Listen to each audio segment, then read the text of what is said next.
Hello friends, welcome to English Explains. तो आज हम बात करेंगे जो राफ्डोनिया सिटी हो गई या जो अपनी डंजन एंड स्टोन गेम है उसके अंदर जो डिफरेंट क्लासेस हैं उनके क्या प्रोज एंड कॉन्स हैं, और मैं थोड़ा बहुत आइडिया दे दूंगा कि अगर किसी को वो क्लास चाहिए होती है तो वो किस तरीके से मिलती है। तो हम बात करते हैं अपनी पहली क्लास से जो कि ह्यूमन है। इसका सबसे कॉन्स तो यही है कि इसके पास कुछ स्पेशल पावर या सुपर पावर नहीं होती पहले से ही स्टार्टिंग में, तो ये बहुत ही वीक माना जाता है। लेकिन इसका सबसे अच्छा बेनिफिट ये है कि तुम्हें लेस टैक्स पे करना पड़ता है। ह्यूमंस के पास सबसे अच्छा बेनिफिट ये होता है कि उनको जॉब्स ईजिली मिल जाती है, उनको ज़्यादातर लेबरिंथ में जाने की ज़रूरत नहीं होती। दूसरा इनका सबसे अच्छा बेनिफिट है जब भी कोई एडमिनिस्ट्रेटिव जॉब आती है, मतलब कह लो कि जो गवर्नमेंट जॉब्स होती हैं उसमें ह्यूमंस को प्रेफरेंस मिलती है एज़ कम्पेरेटिव टू जो अदर रेसेस हैं। जो मैंने टोटल 6 रेसेस बताई थी जिसमें एक ह्यूमन भी है, तो जो अदर 5 रेसेस हैं उसमें एडमिनिस्ट्रेटिव जॉब में उनको इतनी ईजिली नहीं मिलती। अगली आ जाती है डॉर्फ। डॉर्फ क्या होता है, उसके पास एक यूनिक पावर होती है जो वेपन रिलेटेड पावर्स हैं, जो कि डॉर्फ को उनके अपना एंशिएंट एंसेस्टर्स वगैरह से मिलती है। काफ़ी बार क्या होता है, अगर वो कोई वेपन यूज़ करते हैं तो उनका डैमेज या कोई भी उनको एक बोनस स्किल मिलती है।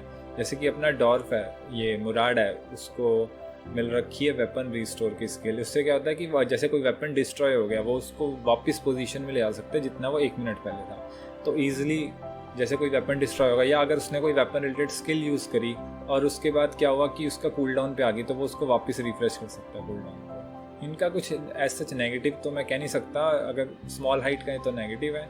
बाकी इनकी एक और बहुत अच्छी बेनिफिट की बात है कि ये ब्लैक स्मिथ बहुत अच्छे होते हैं, और जो कंस्ट्रक्शन बिजनेस है राफ्डोनिया का वो सारा का सारा ये डॉफ नहीं ले रखा है, मतलब जो ब्लैक स्मिथ और कंस्ट्रक्शन का बिजनेस है।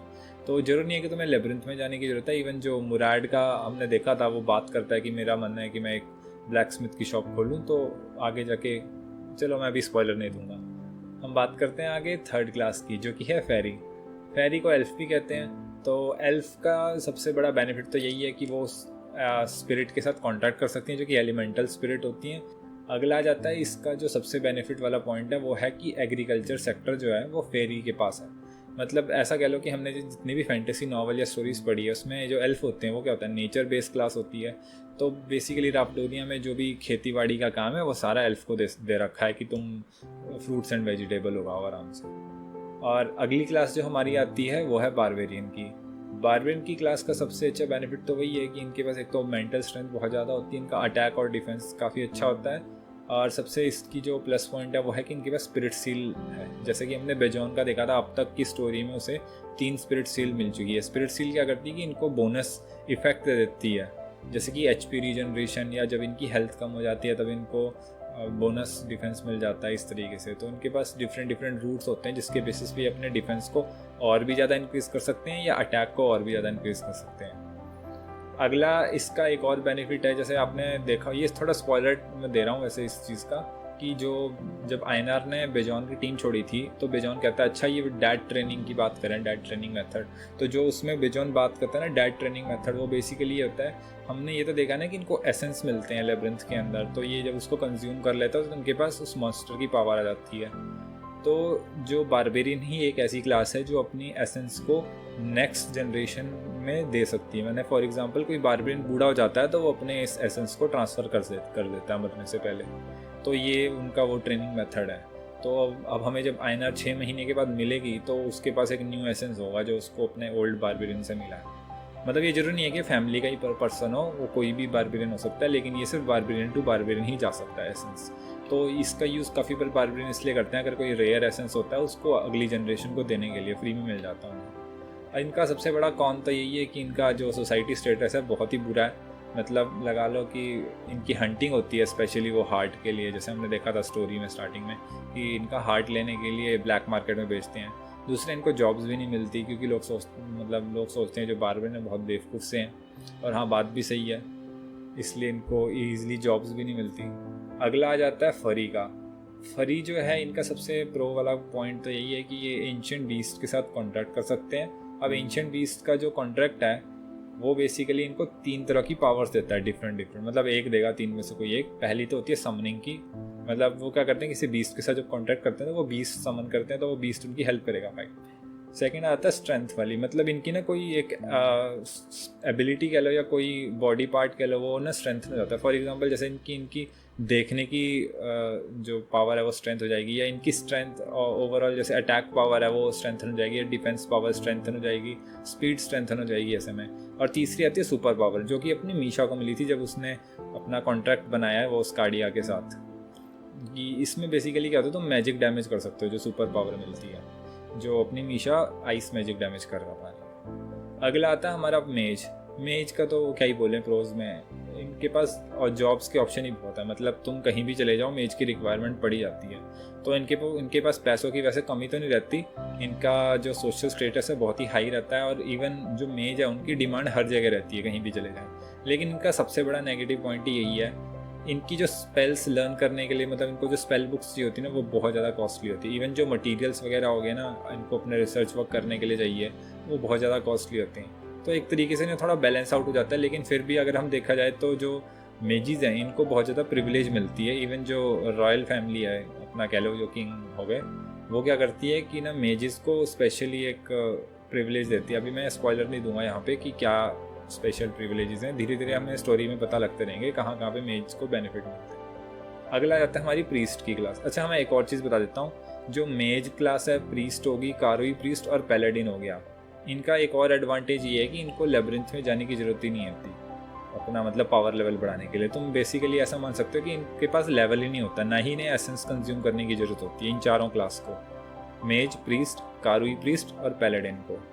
इनका क्या होता है कि ये अपनी पावर बढ़ाने के दूसरे तरीके, जैसे मेज की बढ़ाने का तरीका तो वो हो गया अपना स्पेल्स, नए नए स्पेल्स लर्न करके, हाइयर पावर वाले स्पेल्स, मतलब तुम्हें पैसे देने हैं, तुम्हें हाइयर लेवल की स्पेल बुक मिलेगी और तुम उसको लर्न करके नया स्पेल लर्न कर सकते हो और पावर बढ़ा सकते हो। प्रीस्ट का होता है कि इनकी ना डिवाइन पावर बढ़ती है। प्रीस्ट और पैलेडिन का सिमिलर चलता है, मतलब इनको तुम ऐसा कह सकते हो जैसे इनको कोई अगर एनलाइटमेंट मिल जाती है, या जितनी ज़्यादा ये प्रेयर वगैरह करते हैं उससे, या इनका जितना ज़्यादा ट्रस्ट बढ़ता है गॉड के ऊपर, तो उस कारण क्या होता है कि इनकी जो होली पावर है वो बढ़ती है।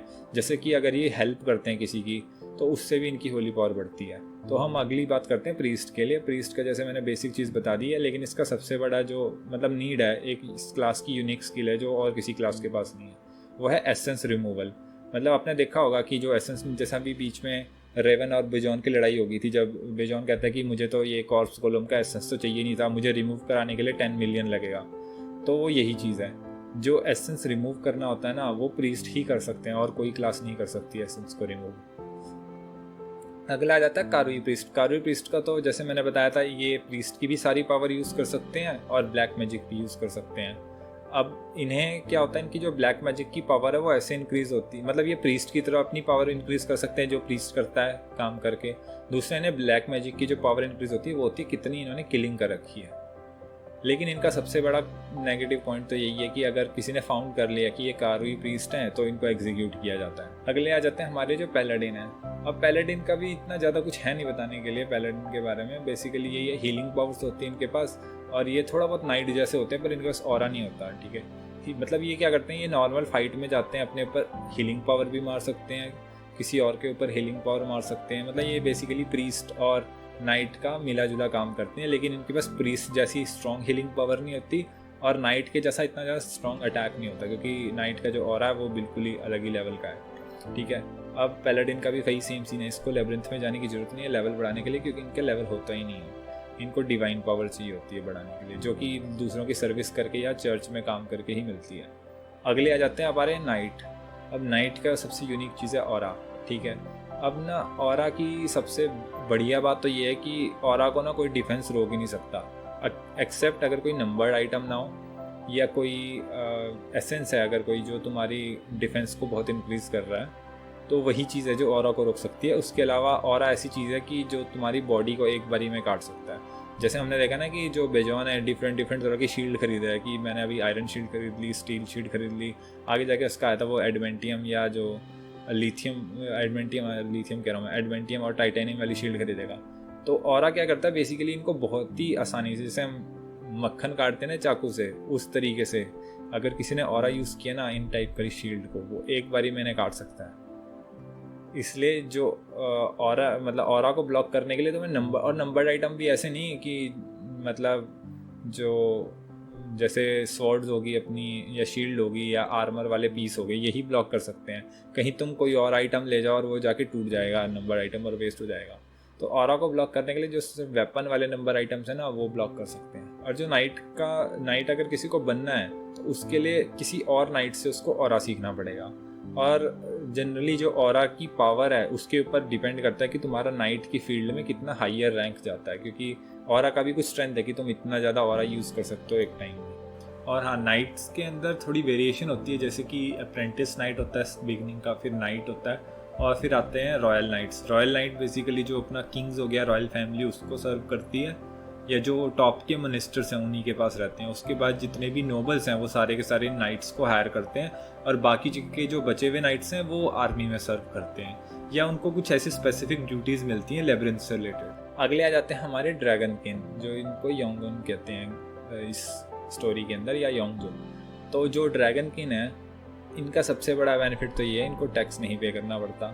ठीक है, अब इसके पीछे की अलग स्टोरी है, मैं स्पॉइल नहीं करूँगा। इनका सबसे जो बड़ा पॉइंट है वो ये है कि ये बिगिनिंग से ही बहुत ज़्यादा स्ट्रॉन्ग होते हैं।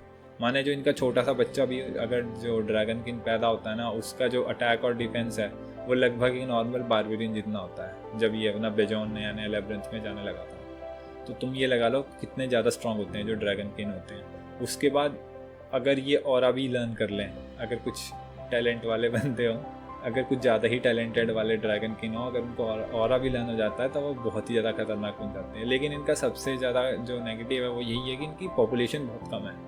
मैंने नॉवल बहुत आगे तक पढ़ रखा है, लेकिन फिर भी मुझे मतलब गिनती के 10 से कम या 10 के आसपास ही ड्रैगन किंग जो पूरी स्टोरी में आए हैं। बहुत ही ज़्यादा कम पॉपुलेशन है इनकी। जैसे बारबेरियंस के पास अपनी स्पिरिट सील होती है ना, उसी तरीके से जो ड्रैगन किंग है ना, उनके पास भी एक स्पिरिट सील होती है। तो इनके पास 3 तरह की डिफरेंट सील्स होती हैं, जो कि हमें आगे स्टोरी में बताएंगे। अभी मैं उसके बारे में कुछ नहीं बताने वाला।